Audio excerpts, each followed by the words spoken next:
If the first few weeks of 2020 continue to unfold in a similar fashion, the Giants have to begin considering a world where moving Barkley and maximizing his return while another club might be willing to deal a first-round pick isn't a totally outrageous concept. When I first read that, I almost fell out of my chair, but maybe it makes sense. Ryan Clark, what do you think?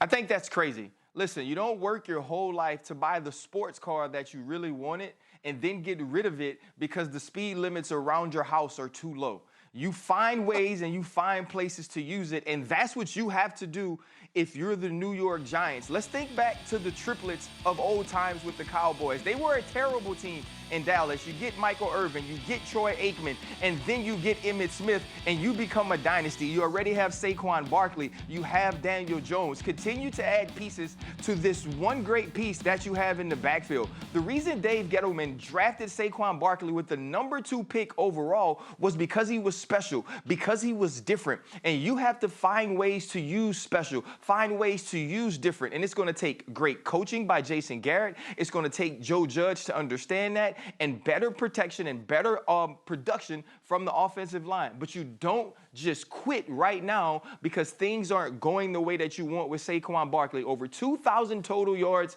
as a rookie. He got hurt last year, but still played well when he was healthy. And now one game, and you want to give up on it? You want to trade him away? This team already gave away one generational talent on the offensive side in Odell Beckham Jr. Let's not make that same mistake again with Saquon Barkley, because you struggle now, but you could reap the benefits later if you stick with it and do the right things. What do you think, McAfee?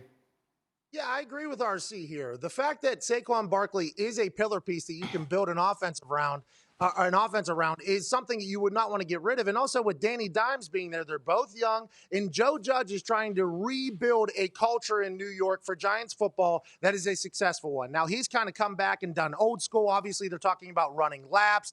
They're talking about doing this and doing that. In Saquon Barkley, if you listen to what Herb Street and Fowler said on Monday night, he's one of the guys who's bought in completely to that. So whenever your best players on your team are buying into the new initiative that the new coach is trying to put in, you never want that person to leave the locker room. Now, if you were Saquon Barkley's friends and team or agent, you might want him to get the hell out of there because that offensive line looks like it has more holes than most Swiss cheese, and he was getting blown up before he was even getting the ball a lot of time. But if you're Saquon Barkley and you've bought into the Joe Judge process of going old school, traditional, we're going to work harder than everybody else, we're going to do the Patriot way, and you have Danny Dimes, if you can fix that offensive line in the next year or two, I'm talking about Saquon Barkley rise back into prominence as being one of the best running backs in football. I don't think now is the time to get rid of Saquon, especially because he's bought in to the new culture that Joe Judge is trying to bring to Giants football.